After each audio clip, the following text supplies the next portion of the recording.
Hi hello வணக்கம். நான் உங்கள் ஜேகே. வெல்கம் டு துயில் பாட்காஸ்ட். என்ன குட்டீஸ், எல்லாரும் ரெடியா? ஆயிஷா ரா நடராசன் அவர்கள் எழுதிய உலகை உலுக்கிய 40 சிறுவர்களில் இன்னைக்கு நாம் தன்னோட ஓய்வு நேரம் எல்லாத்தையும் புத்தக வாசிப்பிலேயே கழித்த ஒரு சிறுவனை பற்றி தெரிஞ்சுக்க போகிறோம்.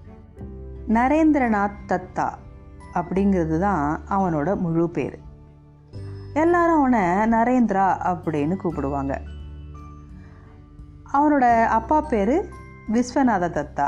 அவர் ஒரு வழக்கறிஞர். அவங்க அம்மா புவனேஸ்வரி தேவி.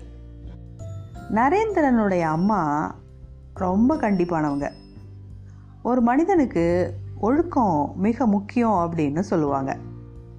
தன்னோட மகனை ஒழுக்கத்தில் சிறந்தவனாக வளர்ப்பதில் ரொம்ப கவனமாக இருந்தாங்க.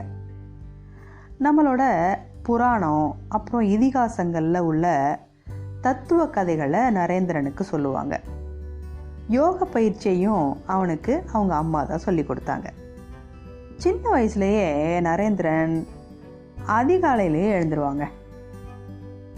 ஒரு ஆசிரியராக தன்னை கற்பனை செஞ்சுக்கிட்டு விளையாடுறது அவனுக்கு ரொம்ப ரொம்ப பிடிக்கும்.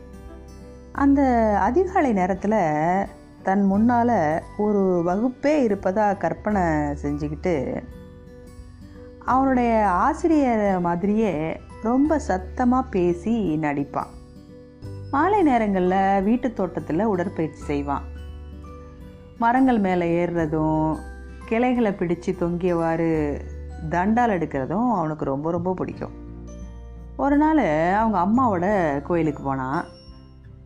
அங்கே பூசாரியாக இருந்தவர் ஒரு யந்திரம் மாதிரி எந்த உணர்ச்சியும் இல்லாமல் மந்திரம் சொல்லி அர்ச்சனை செய்கிறத பார்த்தா.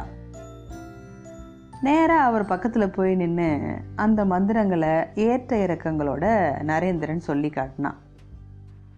அப்போ நரேந்திரனுக்கு 6 வயசு தான். நரேந்திரனுக்கிட்ட எந்த அளவுக்கு குறும்புத்தனமும் விளையாட்டும் இருந்துச்சோ அந்த அளவுக்கு படிப்பின் மீது ரொம்ப ஆர்வம் இருந்துச்சு. பாட புத்தகங்களுக்கு வெளியேயும் அவனுடைய தேடல் இருந்துச்சு. அவனோட அப்பாட்ட இருந்த பல மேற்கத்திய தத்துவ புத்தகங்களை ஓய்வு நேரத்தில் எடுத்து படிப்பான். பள்ளியிலிருந்து வந்ததும் சிந்தனையிலேயே இருப்பான். வாசிப்பில் இருந்த அவனுடைய வேகம் எல்லாரையும் அசர வச்சுது. ஒரு நாள் நரேந்திரன் தன்னோட அப்பாட்ட விதண்டாவாதமாக ஏதேதோ கேள்விகளை கேட்டு நச்சரிச்சுக்கிட்டே இருந்தான். அவன் கேட்ட பல கேள்விகளுக்கு அவங்க அப்பாவுக்கும் பதில் தெரியல. அதனால் அவருக்கு ரொம்ப கோபம் வந்துச்சு. அதனால் என்ன பண்ணார்னா, நரேந்திரனை பாத்ரூம்குள்ளே தள்ளி கதவை லாக் பண்ணிட்டார். அரை மணி நேரத்துக்கு பிறகு பாவம் பிள்ளை அப்படின்னு நினச்சிக்கிட்டு கதவை திறக்கலான்னு ட்ரை பண்ணும்போது நரேந்திரன் உள்ளே லாக் பண்ணியிருந்தான். இதனால் பயந்து போன அவங்க அப்பாவும் அம்மாவும் கதவை தட்டினாங்க. என்னை தொந்தரவு செய்யாதீங்க, நான் அந்த கேள்விக்கு பதில் யோசிக்கிறேன் அப்படின்னு உள்ளிருந்து குரல் வந்துச்சு. தான் தேடிய கேள்விக்கு தனக்குள்ளேயே பதிலை தேடி திருப்தி அடைந்த பிறகே நரேந்திரன் பாத்ரூம் விட்டு வெளியே வந்தான். அவனோட செயலை பார்த்துட்டு அவங்க பேரண்ட்ஸு ரொம்ப ஆச்சரியப்பட்டு போனாங்க. கற்பதில் பிடிவாதம், கடும் பயிற்சி, யாருக்கும் எதற்கும் பயப்படாத மனோதிடம், இவைதாம் நரேந்திரனை பிற்காலத்தில் உலகம் போற்றும் சுவாமி விவேகானந்தராக மாற்றியவை.